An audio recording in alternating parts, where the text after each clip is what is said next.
December 19th, 1944. The Ardennes forest stretched across eastern Belgium like a frozen cathedral, its ancient oaks and pines standing silent under 3 feet of fresh snow that had fallen over the previous 48 hours.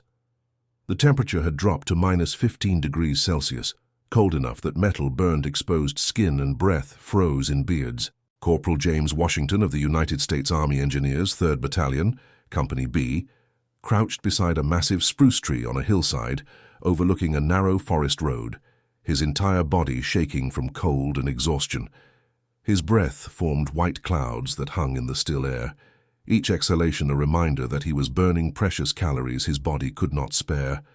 Below him, through the skeletal branches of winter-bare trees, he watched a convoy of German supply trucks crawl along the road at perhaps 5 miles per hour, their engines straining against ice and snow.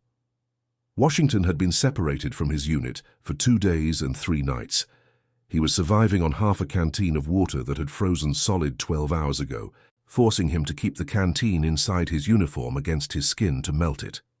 His last food had been a single K ration consumed 36 hours earlier. The cheese had been frozen so hard he had to suck on it like candy to soften it enough to swallow. His feet were numb inside boots that had not been dry in a week. 3 of his toes on his left foot had turned white, a clear sign of frostbite developing. His fingers inside threadbare army-issue gloves had lost most of their feeling, making even simple tasks like gripping his rifle nearly impossible. What he could not have known, as he gripped the 7-foot logging saw he had found in an abandoned woodcutter's cabin the previous night, was that his background, as a 3rd-generation Georgia lumberjack, knowledge passed down from his grandfather through his father to him, was about to transform him from a lost soldier into a man who would single-handedly cripple an entire German supply convoy without firing a single shot, without explosives, without any weapon except understanding of physics, forestry, and the way massive trees fall when cut with precision. Before we dive into this story, make sure to subscribe to the channel and tell me in the comments where you are watching from. It really helps support the channel. Within the next 6 hours, Washington would prove that sometimes the most devastating weapons in conflict are not guns or grenades or bombs, but knowledge, terrain, improvisation, and one man's intimate understanding of how to make nature itself become an obstacle. James Washington had grown up in the pine forests outside Macon, Georgia, in a small community called Timber Ridge, where 3 generations of Washington men had worked as professional lumberjacks. His grandfather, Samuel Washington, had been born into slavery in 1857 and had learned forestry skills from a plantation owner who ran timber operations. After emancipation, Samuel had used those skills to establish himself as an independent logger, one of the few black men in central Georgia to own his own timber business, modest though it was. Samuel had taught his son Robert, James's father, everything he knew about reading forests the way other men read books. Robert had expanded the business, employing 5 men at its peak, supplying lumber to sawmills across 3 counties, and Robert had taught James, starting when the boy was barely tall enough to reach his father's waist. By age 8, James could identify every species of pine and hardwood in the Georgia forests by bark texture alone with his eyes closed. By age 10, he understood root systems and soil composition, could predict how deep a tree's anchor roots would go based on its size and the terrain. By age 12, he could calculate exactly where a 60-foot loblolly pine would land based on wind direction, trunk lean, branch weight distribution, and root structure. He learned to feel the balance of a tree, to understand its center of gravity, to know instinctively which way it wanted to fall and how to use that natural tendency rather than fight against it. By 16, James was leading his own logging crews during summer breaks from school, respected by men twice his age for his uncanny ability to drop trees within inches of target marks, even in challenging conditions. Old-timers would watch him work and shake their heads in admiration. The boy had what they called tree sense, an almost supernatural ability to read timber. His cuts were clean and efficient. His notch angles were perfect. His trees fell where he intended them to fall, every single time. Washington's hands, now numb inside threadbare army gloves that had holes worn through the fingertips, had felled thousands of trees before the draft notice arrived in his mailbox in the spring of 1943. He had been 22 years old, running the family business because his father's back had given out after 4 decades of hard labor.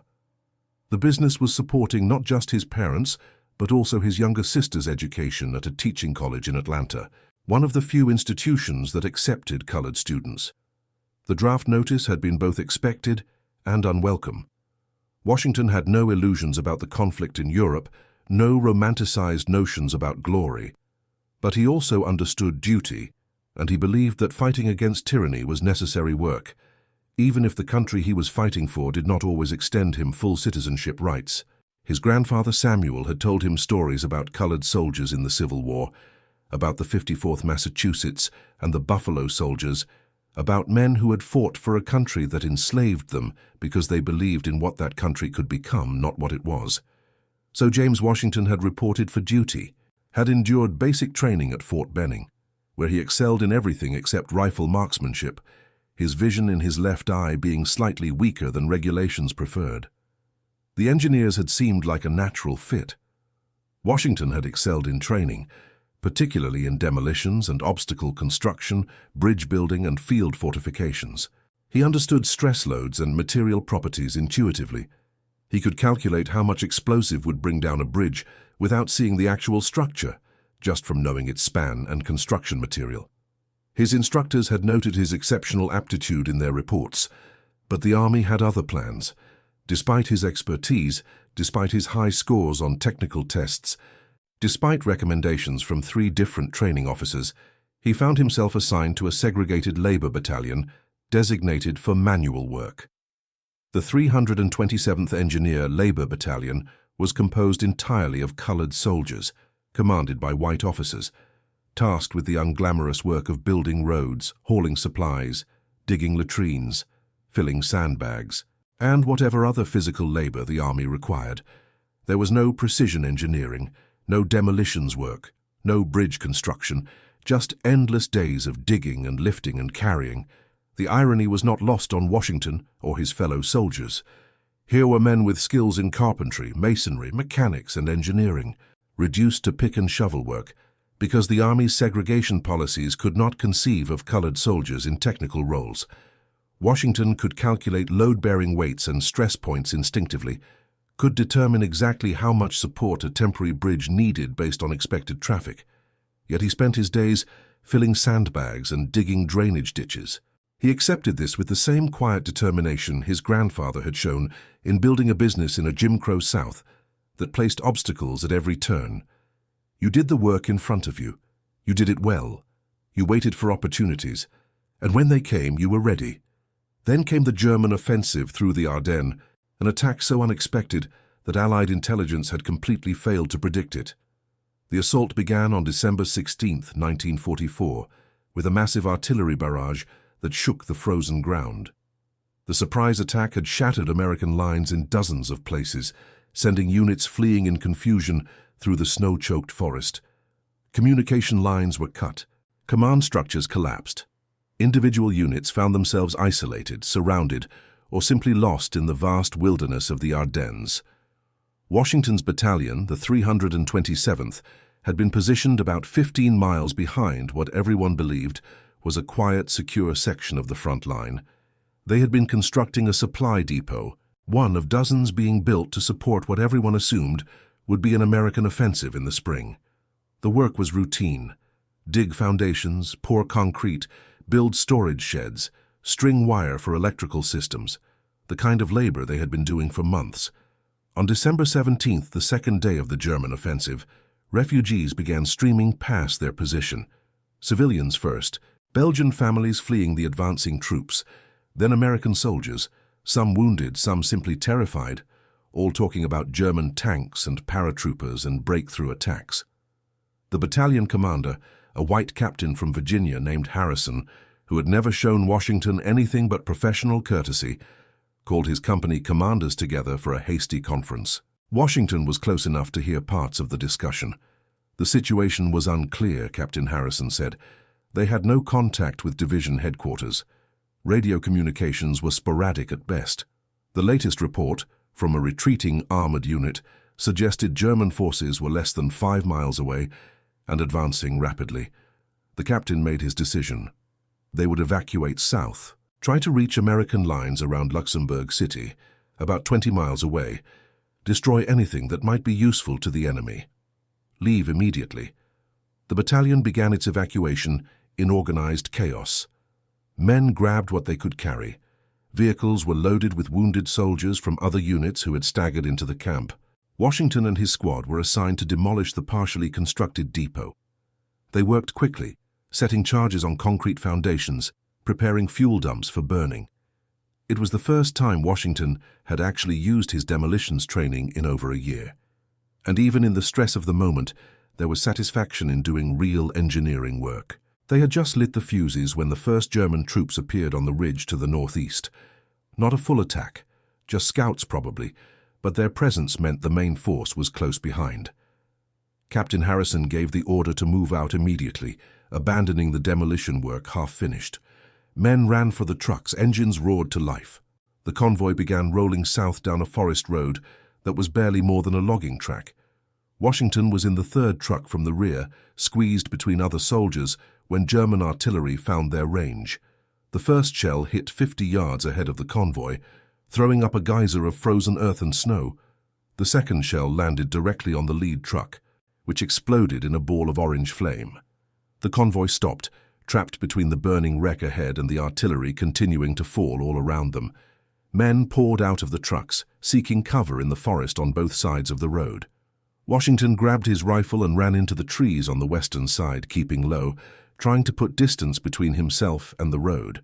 Artillery continued to fall for perhaps 10 minutes, though it felt like hours. When the barrage finally stopped, Washington found himself alone in deep forest with no sight of any other American soldiers. He tried to navigate back toward where he thought the rest of the battalion might have gone, but the forest was a maze of similar-looking trees and snowy ravines. He had no compass, having left it in the truck. The overcast sky gave no clue to direction. He walked for what he guessed was an hour, growing increasingly disoriented, his feet numb and his hands aching from the cold. That first night, December 17th into the 18th, Washington took shelter under a rock overhang, huddling against the stone for whatever small protection it offered from the wind. He had 1K ration left, which he divided into 3 portions, eating one and saving the rest. His canteen was half full, the water already beginning to freeze. He did not dare light a fire for fear of attracting attention. The second day, December 18th, he continued trying to find American lines moving generally south, based on the weak sun visible through the clouds. He heard vehicle engines in the distance several times, but could not determine if they were American or German. Once, he saw a patrol moving through the forest about 300 yards away, but their uniforms and equipment were unfamiliar, and he decided to remain hidden. That night he found the abandoned woodcutter's cabin, a small structure that looked like it had not been occupied in years. There was no food, no fuel for the small iron stove, but there were tools. A 2-man crosscut saw hanging on the wall, an axe with a broken handle, some wedges and chisels, and most importantly, shelter from the wind. Washington spent his second night there, using old newspapers and broken furniture, to start a small fire in the stove, just enough to thaw his frozen canteen and warm his hands for a few minutes. He ate his second portion of K ration, chewing slowly to make it last. His stomach cramped with hunger. His feet throbbed as they began to thaw near the heat, a painful reminder that frostbite was setting in. On the morning of December 19th, he left the cabin, carrying the crosscut saw because something told him it might be useful, though for what he could not yet say. He moved to higher ground, hoping to spot landmarks or American positions. Instead, from a ridge overlooking a narrow road, he spotted the German convoy making its slow way through the forest. From his position on the hillside, Washington counted the vehicles creeping through the forest. 12 trucks heavily loaded moving in convoy. Their canvas covers were caked with ice and snow. Between the second and third trucks, he spotted what looked like fuel tankers, their rounded shapes unmistakable even under winter camouflage. His stomach tightened.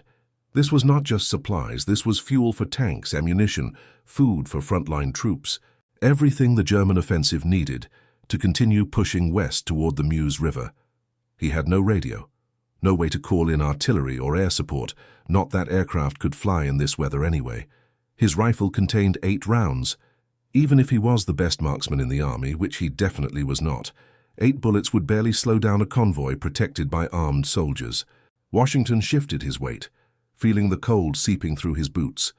Every instinct told him to stay hidden, to wait for the convoy to pass, to preserve his own life for another day. That is when his eyes fell on the trees flanking the road. The road cut through a section of forest where massive oak trees, some of them probably 200 years old, grew on both sides.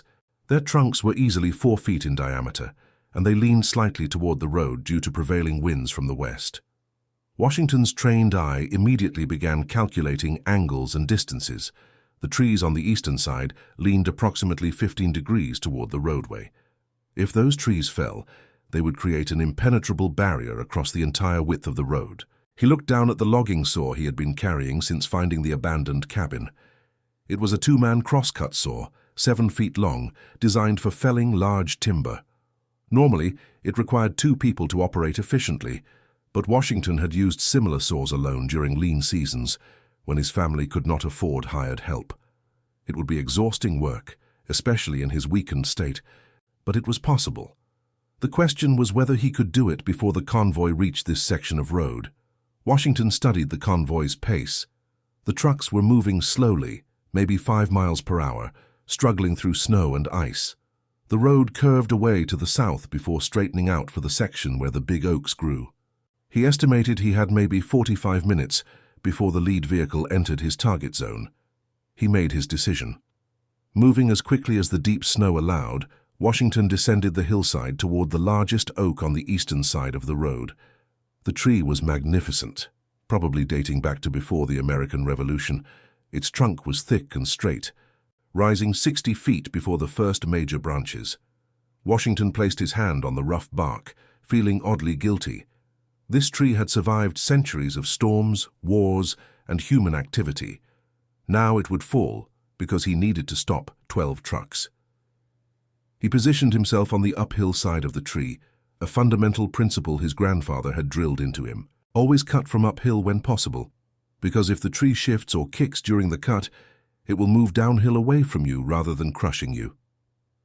He examined the tree's lean more carefully now, noting how the branches were slightly heavier on the south side, how the trunk had a barely perceptible curve about 20 feet up that indicated the tree's natural inclination. Wind patterns over decades, maybe centuries, had shaped this tree's growth, and Washington needed to work with those forces, not against them. He marked his target point with a broken branch stuck in the snow on the opposite side of the road, positioning it carefully so that when the tree fell, its trunk would land within 2 feet of that marker.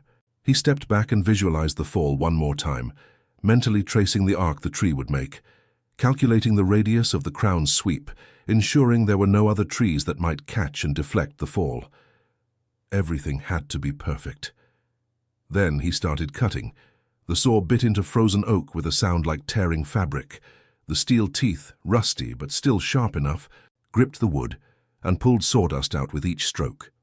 Washington fell into the rhythm his grandfather had taught him decades ago, the rhythm that had been beaten into his muscles through thousands of hours of work.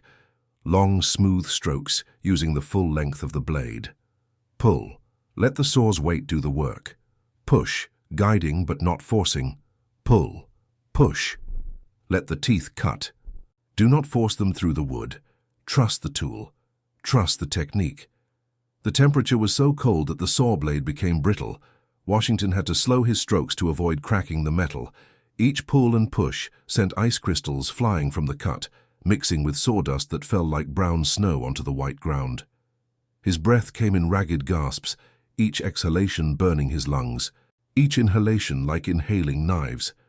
The cold air at -15 degrees was dry and sharp, and breathing it hurt. After 10 minutes, his shoulders were burning. The lactic acid buildup in his muscles made each stroke harder than the last. After 20 minutes, his arms felt like lead weights were attached to his wrists. The saw seemed to get heavier with each stroke, even though he knew that was impossible. He had to stop every few strokes to catch his breath, his lungs aching in the frigid air. His fingers inside his worn gloves were completely numb now, which was almost a blessing because it meant he could not feel the blisters forming where the saw handle rubbed against his palms. But the cut was deepening. Angling slightly upward on the side he wanted the tree to fall. This was the face cut, the notch that would determine direction. The angle had to be perfect, about 45 degrees, and the depth had to be exactly 1/3 of the trunk's diameter. Too shallow and the tree would not fall cleanly. Too deep and it would be unstable, might split or barber chair, sending deadly splinters of wood flying in all directions. Get this wrong and the entire plan would fail, or worse, the tree might fall on him. Washington wiped frozen sweat from his forehead with the back of his hand and glanced down the road. No vehicles yet, but he could hear engines in the distance, a low mechanical rumble that echoed through the forest like distant thunder. The sound was getting closer, which meant the convoy was making better time than he had hoped. His hands were shaking now, whether from cold or exhaustion or fear he could not tell, probably all three. He forced himself to keep sawing, to maintain the rhythm, to trust his training and experience.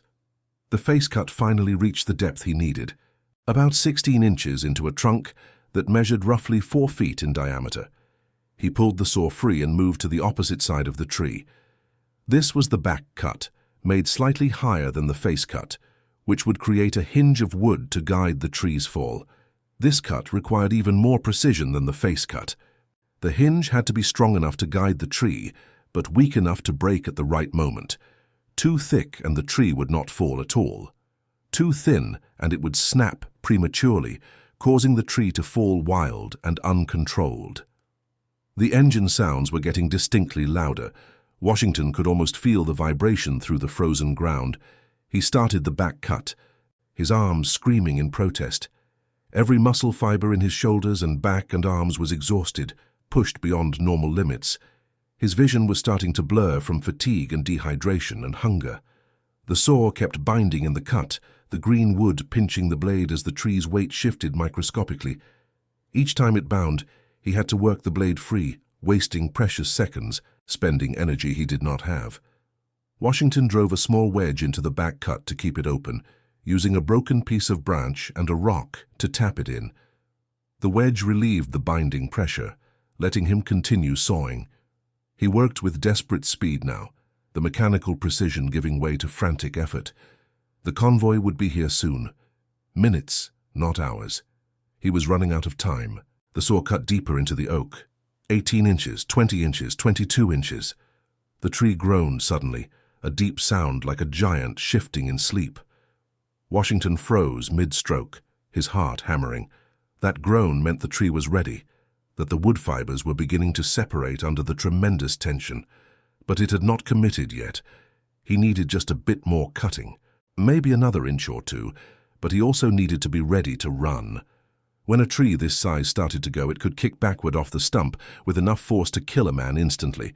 His grandfather had shown him the grave of a logger who had been crushed by a kicking tree, had told him the story to make sure young James understood that timber work demanded respect and caution. Washington made 3 more careful strokes with the saw, then stepped back and pulled the blade free from the cut. The tree groaned again, louder this time, a sound that seemed to come from deep within the wood itself. Washington moved uphill, away from the fall zone, but kept his eyes locked on the trunk. He could see the back cut now, could see how the wood was compressing slightly, how tiny cracks were forming in the hinge. For a long moment nothing happened.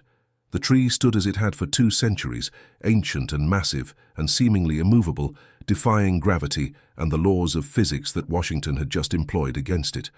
Then, with a crack like a rifle shot that echoed across the snowy forest, the oak began to fall. It moved slowly at first, almost gracefully, tilting toward the road with the ponderous dignity of something that knows its time has come. The hinge was holding, guiding the fall exactly as Washington had intended. Then gravity took over fully, and the tree accelerated, gaining speed, its massive crown sweeping through the air with a sound like rushing wind. Small branches snapped as the crown descended. Birds that had been roosting in nearby trees exploded into flight, their alarm calls sharp in the cold air. The impact when the tree hit shook the ground beneath Washington's feet. Snow exploded upward in a white cloud that momentarily obscured everything. Branches shattered with sounds like rifle fire, the crack and snap echoing through the forest. When the snow finally settled, drifting back down like a curtain lifting, Washington saw that the oak lay perfectly across the road, its trunk creating a barrier at least 4 feet high and 60 feet long, completely blocking both lanes of the narrow forest track. He allowed himself one breath of satisfaction, one moment of professional pride at a job done perfectly despite impossible conditions, before moving to the next tree. There was no time to rest, no time to celebrate. The convoy was close now, very close. He could hear individual engine notes, could distinguish the deeper rumble of the trucks from the higher whine of what might be a motorcycle escort or staff car. He chose another oak, this one slightly smaller but still massive, about 30 feet north of the first fallen tree. He selected it specifically because its natural lean would cause it to fall at a slight angle to the first tree, creating an X pattern when viewed from above. This would make the blockage even more difficult to clear because the two trunks would be interlocked, supporting each other's weight, making it nearly impossible to move either one without moving both. Washington's arms felt like rubber as he started the face cut on the second oak. His shoulder muscles were cramping, sending sharp pains down his back with each stroke of the saw. His hands had bled through his gloves where blisters had formed and burst, making the saw handle slippery. His vision was blurring from exhaustion, and he had to blink away ice crystals that kept forming on his eyelashes. Every breath was an effort. Every stroke of the saw required conscious thought and willpower, but he kept cutting. Pull, push, pull, push. The rhythm was slower now, his body approaching the absolute limits of endurance. A voice in his head, sounding like his father, told him to keep going, to finish the job, that a job worth starting was a job worth finishing properly. Another voice, maybe his own survival instinct, screamed at him to run, to hide, to save himself while he still could. He was halfway through the face cut when the first truck rounded the curve about 400 yards down the road. For a terrible moment that seemed to stretch into eternity, Washington thought he had miscalculated, that the convoy would reach him before he could drop the second tree. His tired brain tried to compute speeds and distances while his exhausted body kept soaring through frozen oak. The German truck was moving at perhaps 8 kilometers per hour through the snow. 400 yards. That gave him maybe 3 minutes, maybe less. He sawed frantically, throwing all his remaining strength into each stroke. The saw blade, already stressed from the first tree, was beginning to flex and warp from the punishment. Washington could feel it bending slightly with each stroke, and he knew that if it broke, if the blade snapped from metal fatigue, the plan would fail. He would have one tree blocking the road, which the Germans could probably clear in an hour or two with axes and some muscle. But 2 trees, interlocked and massive, would require specialized equipment, winches, possibly explosives. The face cut was done. No time to make it perfect, no time to check the angle. Washington moved to make the back cut, his hands so numb he could barely grip the saw handle. His fingers had lost all feeling 15 minutes ago. He was gripping the handle through pure muscle memory, his hands shaped into the proper grip, but unable to feel if they were actually holding anything. 30 seconds. That was all he needed. 30 seconds of cutting. The truck was 200 yards away when the second oak began to groan. Washington could see the driver's face now through the windshield, could see the man squinting into the glare of sun on snow, not yet aware of the obstacle ahead. 50 yards away when it started to fall, the crack of breaking wood sharp and clear in the cold air. The driver spotted the falling tree and hit the brakes. The truck's wheels locked on the icy road and the vehicle began to slide, moving sideways as much as forward, the driver fighting the steering wheel. Washington watched, transfixed, as the tree continued its fall and the truck continued its uncontrolled slide. The oak crashed across the road with an impact that sent snow and broken branches flying in all directions. The crown slammed into the first fallen oak with tremendous force, the 2 trees interlocking exactly as Washington had intended, creating a barrier now 8 feet high at its center and over 70 feet long, a tangle of massive trunks and branches that completely sealed the road. The truck came to rest with its front bumper perhaps 10 feet from the oak's trunk, close enough that Washington could see the shock and fear on the driver's face, could see the passenger beside him pointing at the fresh sawdust bright yellow against the white snow. Realization dawning that this was not natural. that someone had deliberately felled these trees to block the convoy. Behind the first truck, the rest of the convoy was compressing like an accordion, vehicles braking and sliding, creating chaos on the narrow forest road. Washington heard shouting in German, the sound of doors opening, boots hitting the ground. Soldiers were dismounting, spreading out, rifles ready. They knew they were under attack, even if they could not see their attacker. Washington knew he should run. He had accomplished his goal. The convoy was blocked, at least temporarily. Every second he stayed increased the risk of being spotted, being caught, being captured or worse. But something made him stay hidden in the thick undergrowth higher on the hillside, made him observe what happened next.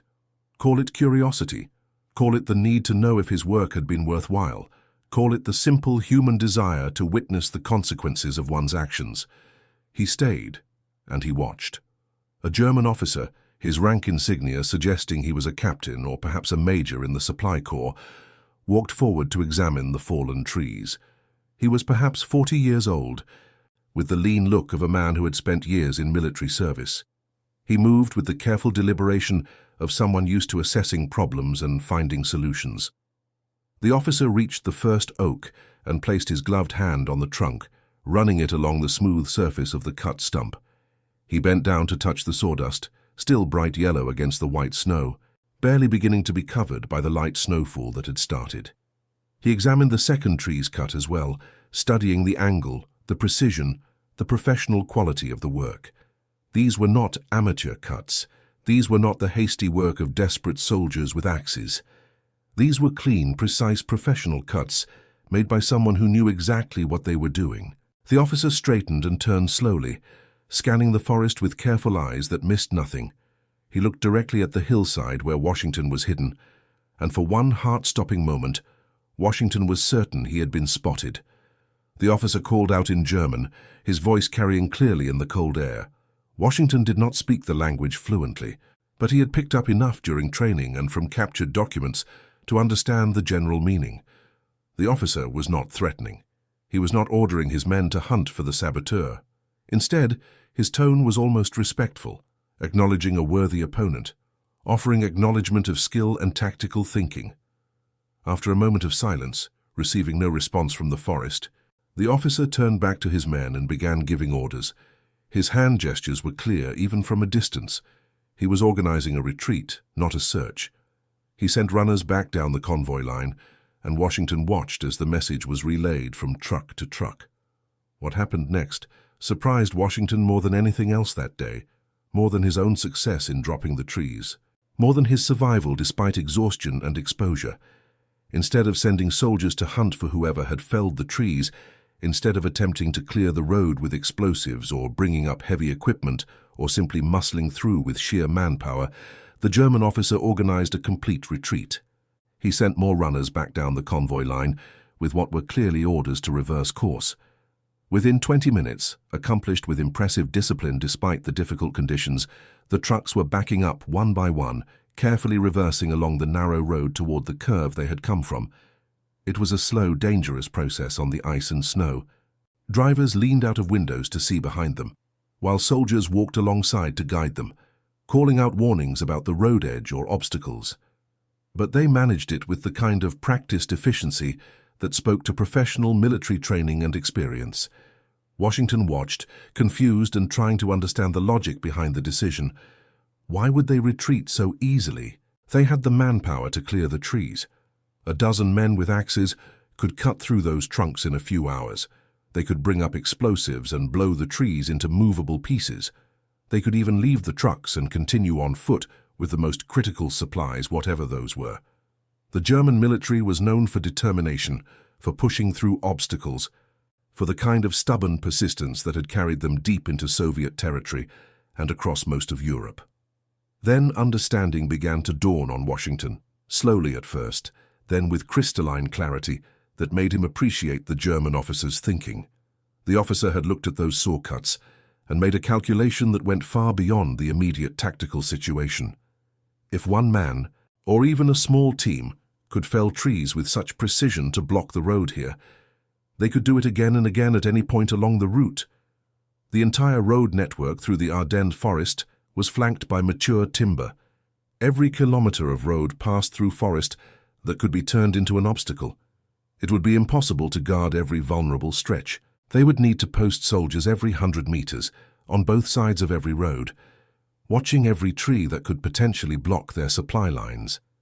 The manpower requirements would be staggering. And even with such guards, what could they really do? They could not prevent every tree from being cut. By the time they spotted someone starting to fell a tree, it might be too late to stop the fall. More than that, the officer must have realized that this was not random sabotage by a desperate soldier. The trees had been chosen carefully, positioned to create maximum obstruction with minimum effort. The cuts were professional, expert even. This suggested someone with detailed knowledge of forestry and engineering, someone who might have help from local resistance fighters, or from Allied troops who knew the area well. Someone who might be watching right now, ready to block the road again if the convoy tried to find another route through this particular section of forest. The safe choice, the militarily sound choice, the choice that preserved his convoy and avoided walking into what might be a larger ambush, was to find a completely different route, even if it meant going many kilometers out of the way. Better to arrive late than to not arrive at all. Better to waste fuel on detours than to lose the entire convoy to an enemy who understood the terrain better than they did.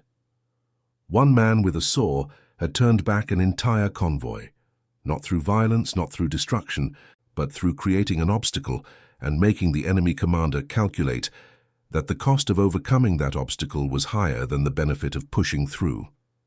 It was a lesson in asymmetric tactics that Washington would remember for the rest of his life.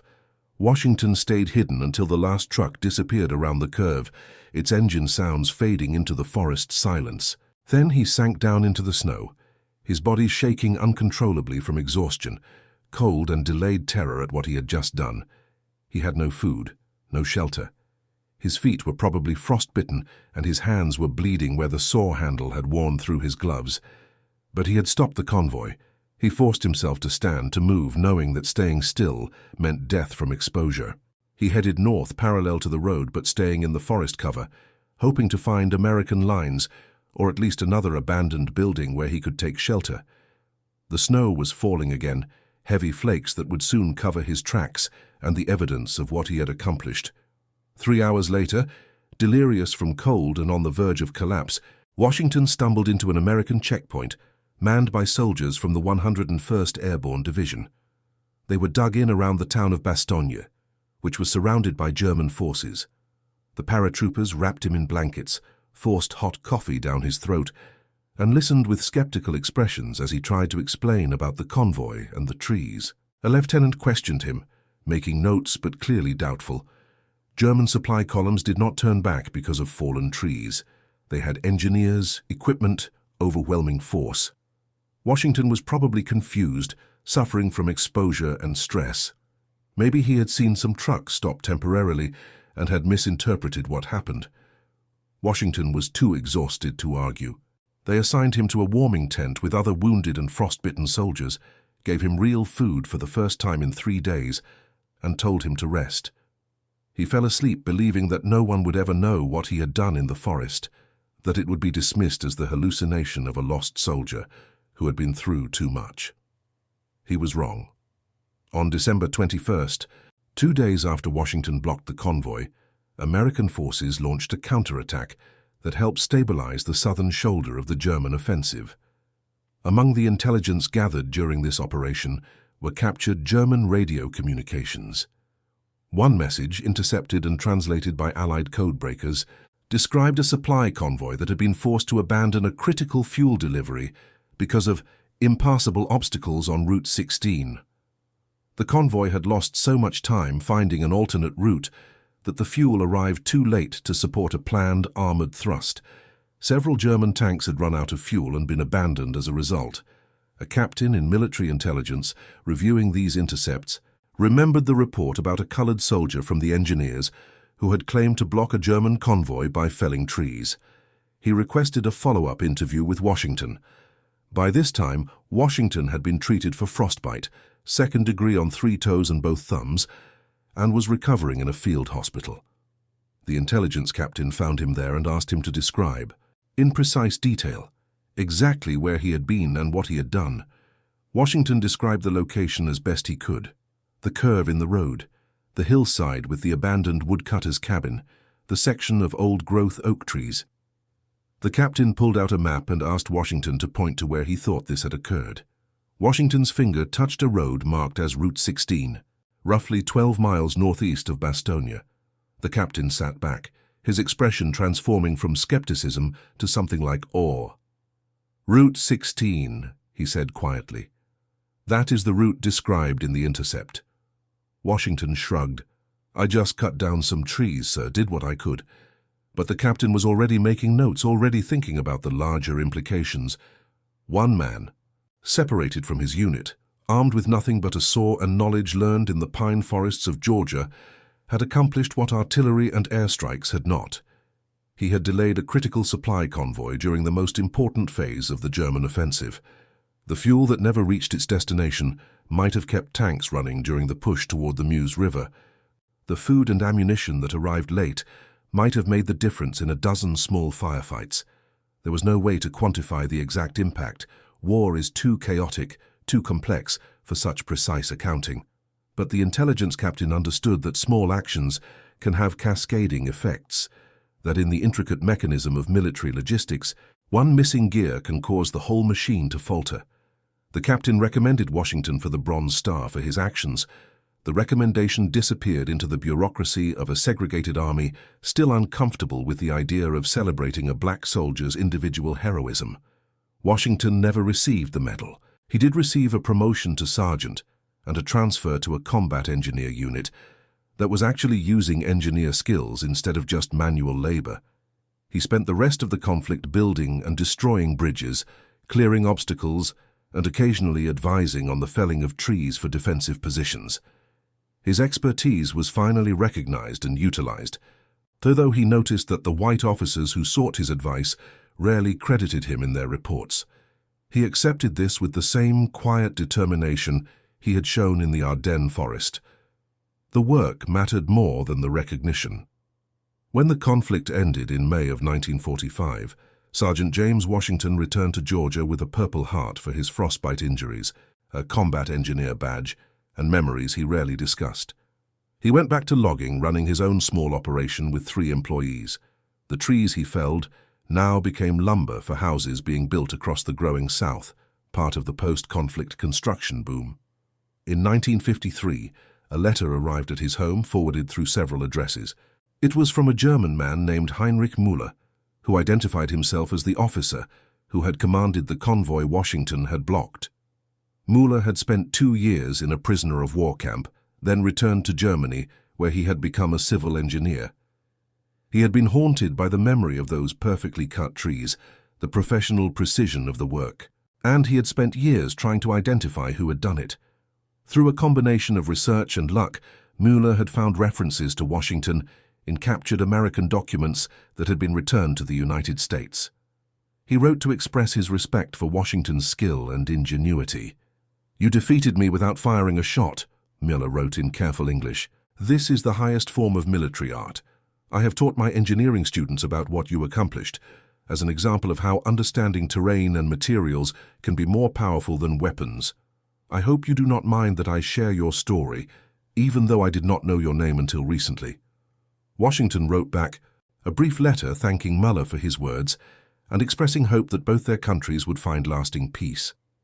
They corresponded occasionally over the years, an unlikely friendship between former enemies who had never met face to face, but who shared a professional respect that transcended the conflict that had brought them into opposition. In 1968, when Washington was in his late 40s and thinking about retirement, a young journalist writing a book about segregated units in the Second World War tracked him down. The journalist had found references to the Route 16 incident in declassified intelligence documents and had connected it to Washington through the follow-up interview report. Washington agreed to talk, though he was reluctant to portray himself as any kind of hero. "I was just trying to survive," he told the journalist. "The trees were there, the convoy was there, and I had the tools and the knowledge to do something about it. Any lumberjack could have done the same thing." But the journalist pressed him. Had he been frightened? Had he thought about what would happen if the Germans caught him? Did he understand the significance of what he was doing? Washington was quiet for a long time before answering. "I knew that Convoy was carrying supplies to hurt my fellow soldiers," he finally said. "I knew that colored troops like me were not always valued the same as white troops. But those men in Bastogne, they were surrounded and needed every advantage they could get. I could not carry a message to them. I could not bring them supplies, but I could maybe slow down the enemy trying to destroy them. As for being frightened, yes, I was terrified, but my grandfather taught me that fear is just information. It tells you there is danger, but it does not tell you what to do about it. What you do with fear, that is what defines you." The journalist's book was published in 1970 and included a chapter on Washington's actions. It received modest attention, mostly in academic circles and among veterans. The larger public was not particularly interested in stories about segregated units or the contributions of black soldiers to a conflict that was already fading into historical memory. But within the forestry and logging community, the story resonated. Washington became a respected figure, invited to speak at industry conferences about the practical applications of timber expertise. He always brought his talk back to the Ardennes forest, to the idea that specialized knowledge has value beyond its obvious applications. "You never know when what you know will matter," he would tell audiences. "Learn your craft completely, master every aspect of it, because someday those skills might be exactly what the moment requires." James Washington passed away in 1994 at the age of 73 from complications of emphysema. The local paper ran a brief obituary noting his service in the Second World War and his decades as a respected businessman in the logging industry. It did not mention Route 16 or the German convoy or the cascade of small consequences that flowed from 2 fallen oak trees in the Ardennes forest. But at his funeral, among the family and friends and former employees, there was one unexpected attendee, an elderly German man, frail but determined, who had flown from Hamburg to Georgia to pay his respects. Heinrich Müller was 84 years old and in poor health, but he had insisted on making the journey. He placed a wreath at Washington's grave, and he spoke briefly to Washington's family about courage, ingenuity, and the strange bonds that can form between men who were once enemies. "Your father taught me something important," Müller told Washington's daughter, herself now a middle-aged woman with children of her own. "He taught me that true victory is not about destroying your enemy, but about accomplishing your objective with minimum harm. Those trees could have been cut to fall on the trucks, killing many of my men. Instead, they were placed to block without killing.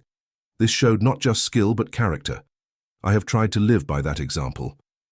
Müller died 6 months later back in Germany. In his will, he left a small bequest to establish a scholarship at a forestry school in Washington's name. The scholarship was designated specifically for students from underrepresented communities, pursuing careers in forestry and environmental management. It continues to this day, though few of the recipients know the full story behind its creation.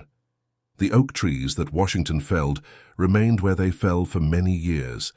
The conflict moved on. The Ardennes forest saw more destruction and death, and eventually peace returned. The road was rerouted around the fallen giants, which were too massive and too interlocked to move easily. Over decades, they decayed slowly, becoming homes for insects and fungi, nurturing new growth, returning to the forest that had produced them. By the early 21st century, only rotted fragments remained, indistinguishable from any other deadfall in the forest. A historian trying to locate the exact site would find it nearly impossible to identify which 2 trees had played such a small but significant role in the larger conflict. Nature had reclaimed its own, erasing the evidence of human conflict with patient, inexorable growth. But the lesson remained.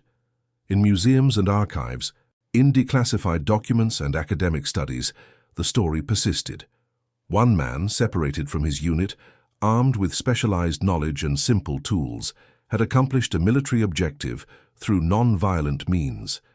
He had turned his understanding of trees and terrain into a tactical advantage. He had proven that expertise matters, that individual action can have strategic consequence, that the most powerful weapon is sometimes not a weapon at all. The United States military, eventually began to recognize this principle more formally. Modern special operations training includes extensive emphasis on improvisation, on using available materials and terrain to accomplish objectives. Combat engineers are now among the most highly trained specialists in the armed forces, their expertise in construction and demolition considered essential to military success. The idea that a soldier's background and civilian skills might be as valuable as pure combat training has become accepted doctrine. But in December of 1944, in the frozen Ardennes forest, it was revolutionary. James Washington did not think of himself as revolutionary. He was just a man trying to survive, trying to contribute, trying to use what he knew to make a difference. The fact that what he knew involved reading trees, calculating angles, and predicting how 200-year-old oaks would fall was almost accidental. Or perhaps it was not accidental at all. Perhaps the entire point was that every person carries knowledge and skills that might seem irrelevant until the moment when they become essential. The farmhand who understands soil erosion, the mechanic who can diagnose engine problems by sound, the chef who knows food preservation, the teacher who understands how people learn. In the right circumstances, any expertise can become critical. Washington's story suggests that we should never dismiss anyone's knowledge as unimportant or irrelevant to larger events. The lumberjack's son from rural Georgia, assigned to a segregated labor battalion and considered fit only for manual work, turned out to have exactly the skills needed to disrupt enemy logistics at a critical moment. If the army had properly recognized and utilized his expertise from the beginning, how many other problems might he have solved? How many other soldiers like him, with valuable knowledge and abilities, were overlooked because of prejudice and rigid thinking? These questions have no answers, only implications. The what-ifs of history are endless and ultimately unprovable. We cannot know how the larger conflict might have differed if all soldiers had been valued equally, if expertise had been recognized regardless of race, if individual ingenuity had been celebrated rather than suppressed. What we do know is what actually happened. One man once saw 2 trees and 12 trucks that never delivered their cargo on time. It is a small story within an enormous conflict, easily overlooked, barely documented. But it is also a perfect illustration of how conflicts are won or lost, not just through grand strategies and massive battles, but through thousands of small actions, individual decisions, moments of improvisation and courage that accumulate into larger outcomes. James Washington never sought fame or recognition for what he did. He saw a problem, identified a solution, and executed his plan with professional competence. That he did so while exhausted, frostbitten, lost, and alone makes it more impressive.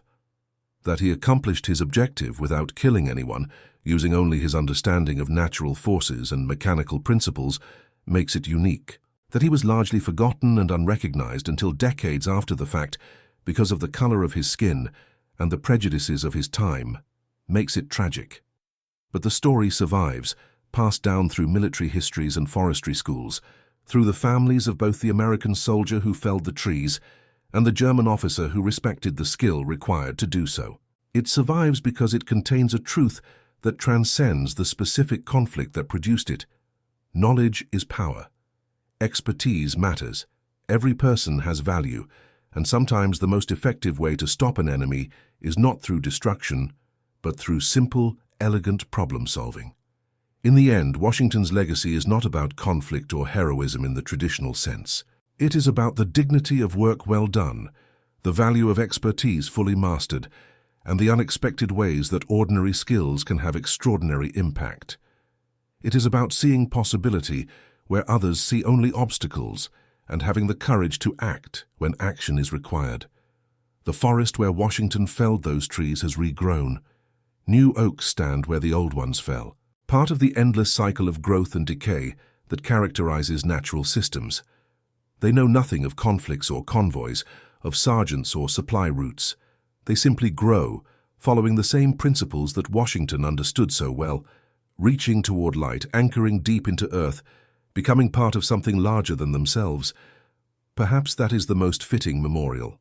Not a plaque or monument, but living trees continuing the work of being trees, just as Washington continued the work of being a lumberjack, an engineer, a soldier, and ultimately a man who did what needed to be done with the skills he possessed. And that concludes our story. If you made it this far, please share your thoughts in the comments. What part of this historical account surprised you most?